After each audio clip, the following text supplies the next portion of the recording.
Pierre Bernard, an occultist and businessman, is widely acknowledged for introducing the philosophy and practices of Tantra to the American public, though his portrayal somewhat inaccurately emphasized its connection to sexuality. This popular sexualization is more appropriately defined as part of the Western Neo-Tantra movement. In contemporary scholarly exploration, Tantra has been examined as an esoteric practice and ritualistic religion, often referred to as Tantrism. Scholars such as Robert Brown emphasize the Tantrism is a product of Western scholarship and not intrinsic concept within the religious system belief. Brown characterizes Tantrism as an apologetic label employed by Westerners for a system they incompletely understand, a system that lacks coherence and encompasses an accumulated set of practices and ideas from various sources. Mahayana Sutra Lankara of Asagna, 5th century, which describes achieving supreme control.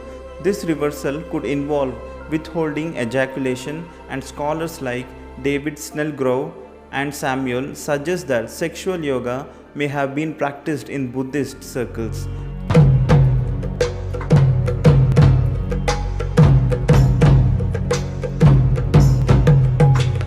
When you say Tantra, one has often heard the term Tantric, and and there's various kinds of things floating around about it. Can you just shed some light on what essentially, is there something like a dark arts or what? Most of the existence is dark art. Light is only a small happening in this existence, isn't it? Isn't most of the existence dark? Yes. Yes. Light is a very small happening, a very limited happening. If light has to come, something has to burn. To have these lights going, something in this planet is burning right now. You must understand this, ecologically aware people. To have all these dots of light, something is burning somewhere.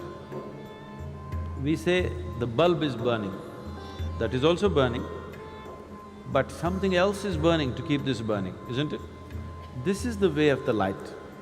Whether it's the light bulb or the sun, something is burning. Whatever is burning is bound to get over someday. Yes? So that's why we say, if you're burning irresponsibly, we say, you're burning the candle from both the ends. Because we understand, if light has to come, something has to burn. So if you are burning to cause light, you better control the light and keep it at the minimum, otherwise things will burn up very soon. So light is a very limited happening. The whole cosmos is a dark art. No? So, there is a lot of dark art that one can practice, not necessarily life negative. Dark arts are not necessarily life negative. When we say occult, because you have heard of some lousy occultist who is trying to destroy somebody's lives, cause disease, cause death, because of that you think that occult is always a negative thing because socially you are exposed to only that kind of people. But occult is also of the highest order. Shiva is an occultist. Every guru is an occultist, okay? Right now I initiate you into Shambhavi, it's an occult. Otherwise how would it work? Occult means a certain capability. It's a certain technology. Right now I can pull out my cell phone and speak to somebody in another part of the world. This is a technology. Suppose without the cell phone, right now if I speak to somebody in United States just like this is occult. So technology is not very different from occult. You're using different kinds of material, but it's actually the same thing. When modern technology was not there, occult was extremely relevant. But today, occult's relevance is receding as modern technology progresses. See, now you came from Mumbai, Bombay, Mumbai. I'm getting it right in your head so that you don't get into trouble. Suppose 1,000 years ago, you heard of Sadhguru in Coimbatore, but your heart is longing, you want to go. But Mumbai to Coimbatore walking and coming, not a simple journey. If you venture, you don't know whether you'll again go back to Mumbai or not. You don't know what to expect on the way, you may never make it. So, you sit in Mumbai and, "Oh Sadhguru, please reach out to me, I cannot come, please." Now if I felt like doing something to Atul, who's in Mumbai and incapable of coming to Coimbatore, then maybe I want to initiate him into Shambhavi in Mumbai. But Atul's mind runs all over the place. He sits down and he feels something, then he thinks, "Oh, maybe I'm just imagining nonsense." His wife tells him, "You going crazy, man? Somebody that you've not seen is doing something to you, shut up and go back to work." He's beginning to feel something, but his logic, his reason, the family tells him, "Don't be stupid." Then what Sadhguru will do is pick up a South Indian jasmine flower which cannot grow in Mumbai, and Atul is sitting like this, it fell into his hand. Now Atul,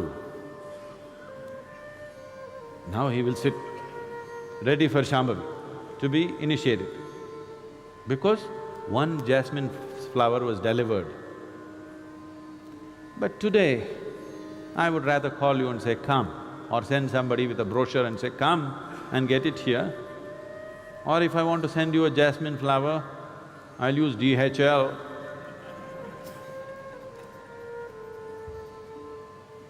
So modern technology is making occult obsolete, but I want you to look back 1,000 years ago, just see the immense value of occult. Yes? 1,000 years ago, just imagine you were in Mumbai and I'm still in Coimbatore, you wanted something from me. Imagine the value of occult, isn't it? So, today the value has receded, so all kinds of charlatans are doing all kinds of nonsense. Occult need not necessarily mean negative. Now, the English word occult doesn't clearly specify what is it that they're calling as occult. Recently, someone asked me a question in the Samyama, I think. It seems some guru. He said, Tantra is just a way of getting over what? Obsessions. Just getting over obsessions. This is nonsense. We need to, unfortunately, today, redefine the word Tantra, because it's been distorted by people. First, let's understand this. The word Tantra means a technique or a technology. But because the Tantra that you're hearing of is a rebound from the American coast, you think Tantra means unbridled promiscuity. No, Tantra means extreme discipline. It's not unbridled promiscuity, it's extreme discipline. Learning to use your body and your mind like you would use some other outside instrument. Like how you would use your computer or a screwdriver. Like that, you learn to use your body and your mind. It takes enormous discipline, not promiscuity, not looseness.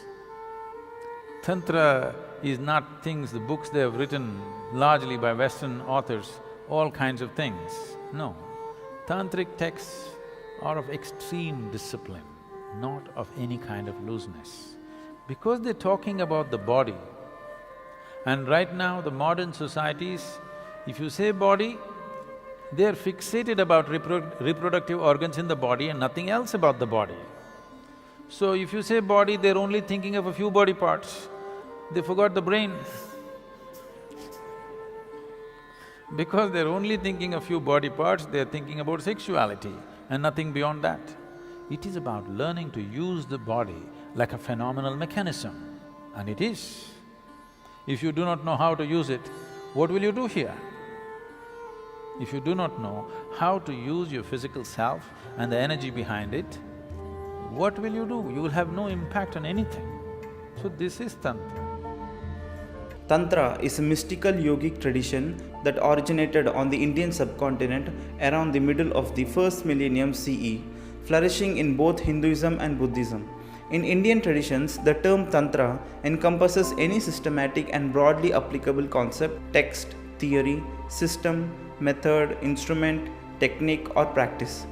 These traditions prominently feature the use of mantras and are often known as Mantra Marga, path of mantra in Hinduism, or as Mantrayana, and Guhya Mantra, secret mantra in Buddhism. The ancient scholar Panini, in his 5th century BCE work on Sanskrit grammar, cryptically elucidates Tantra through the example of Swa Tantra, defining it as independent or a person who is his own warp, cloth, weaver, promoter. Patanjali, in his Mahabhyasa, endorses Panini's definition and elaborates on it in various instances.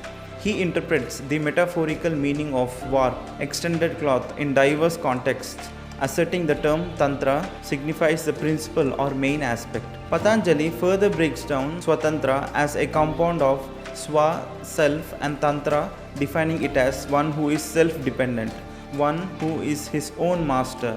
Additionally, Patanjali provides a semantic definition of Tantra, describing it as structural rules, standard procedures, a centralized guide, or knowledge applicable to various elements in any field. As time progressed, new tantras focusing on Vishnu, Shiva, or Shakti emerged from the early centuries of the Common Era. Tantric lineages are present in various forms of modern Hinduism, including the Shaiva Siddhanta tradition. Pierre Bernard, an occultist and businessman, is widely acknowledged for introducing the philosophy and practices of Tantra to the American public, though his portrayal somewhat inaccurately emphasized its connection to sexuality. This popular sexualization is more appropriately defined as part of the Western Neo-Tantra movement. In contemporary scholarly exploration, Tantra has been examined as an esoteric practice and ritualistic religion, often referred to as Tantrism. A considerable disparity exists between what Tantra signifies to its practitioners and how it is being portrayed or perceived since the colonial era, when writers began commenting on it. Numerous definitions of Tantra have been put forth, with no universally accepted interpretation. Andre Padu, in his analysis of Tantra definitions, presents two possibilities and dismisses both. According to Padu, one definition recognized among Tantra practitioners characterizes it as any system of observances concerning the understanding of humanity and the cosmos, where correspondences between the inner world of individuals and the macroscopic reality play a crucial role. Another definition, more prevalent among observers and non-practitioners, depicts Tantra as a set of mechanistic rituals, neglecting entirely the ideological aspect. The study of Tantric traditions has predominantly focused on textual and historical perspectives. Anthropological investigations into living Tantric traditions are limited, and ethnography has seldom dwelled into the exploration of Tantra. This limitation is arguably a consequence of the modern perception of Tantrism as occult, esoteric, and secretive. Some scholars have attempted to demystify the secrecy associated with contemporary Tantric traditions, proposing new methodological approaches to address ethical and epistemological challenges in the study of these living traditions. The term Tantrism is a construct originating from 19th century European scholarship and is not found in any Asian language, similar to Orientalist origin of Sufism. According to Padu, it is a Western concept not used by practitioners themselves. This term was introduced by 19th century Indologists who, with limited knowledge of India, viewed Tantrism as an unusual and minority practice, distinct from what they believed to be mainstream Indian traditions. Elements associated with Tantrism include mantra, mandala, skull cup, nadis, and chakras, and deities depicted in sexual union. However, these elements are neither obligatory nor universally present in Tantrism. Scholars such as Robert Brown, emphasize the Tantrism is a product of Western scholarship and not intrinsic concept within the religious system belief. Brown characterizes Tantrism as an apologetic label employed by Westerners for a system they incompletely understand, a system that lacks coherence and encompasses an accumulated set of practices and ideas from various sources. Tantrism, as defined by Brown, allows followers the freedom to blend tantric element with non-tantric aspects, challenging norms and experimenting from the mundane to the super mundane. Medieval tantric systems introduced innovative features, notably the development of internal yogas based on the subtle body.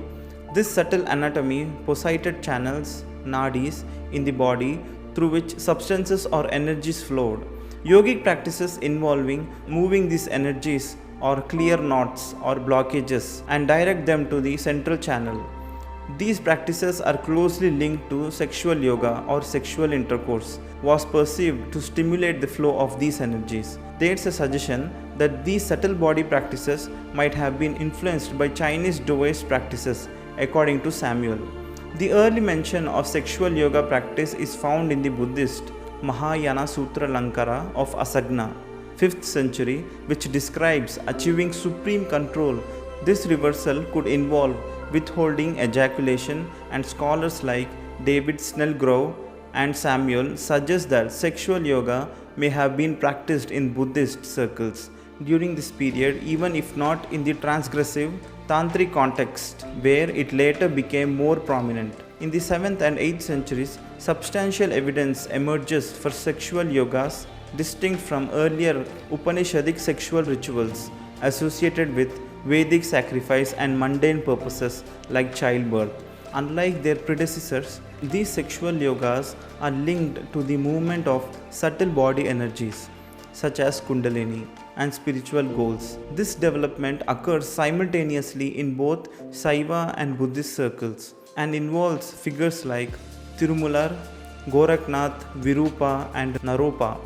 Tantric Mahasiddhas devise yogic systems incorporating subtle body and sexual elements believed to bestow magical powers and spiritual liberation. Sexual yoga is viewed as a means to induce a blissful expansion of consciousness, leading to liberation.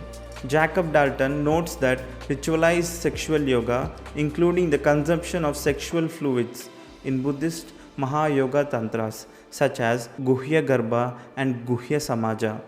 These texts focus on the anatomical details of male and female sexual organs and the pleasure derived from the sexual union. Sexual energy is seen as a potent force of spiritual practice, potentially creating a state of bliss and loss of personal identity associated with liberating insight. These sexual yogas evolve into more complex systems found in texts from the 9th or 10th century, including Kaulagnana Nirnaya, Kubjika Tantra, and Buddhist Hevajra, incorporating channel ground symbolism and fierce goddesses. Later texts integrate sexual yoga with a system for controlling the energies of the subtle body. Ritual is a central element of tantric literature, and Tantra itself is described as an accumulation of practices and ideas from diverse sources. Tantric traditions, according to Samuel, represent a confluence of various factors and components: mandalas, mantras, internal sexual yogic practices, fierce deities, cremation ground symbolism, and concept from Indian philosophy. Andre Padu emphasizes the lack of consensus among scholars regarding the characteristic elements of Tantra, as no single text contains all those elements and many can be found in non-tantric traditions. However, there are shared practices and elements among numerous tantric traditions, establishing a family resemblance relationship. David N. Lawrenson notes shamanic and yogic practices, association with specific schools like Kaulas and Kapalikas, and tantric texts as commonalities. Christopher Wallace, following the definition by Tantric scholar Ramakanta, identifies four main features of Tantra. 1. Concern with ritual manipulation. 2. Requirement for esoteric initiation. 3. Twofold goals of soteriological and super mundane liberation or extraordinary power. and claim that these aspects are expounded in scriptures considered the word of God or the Buddha.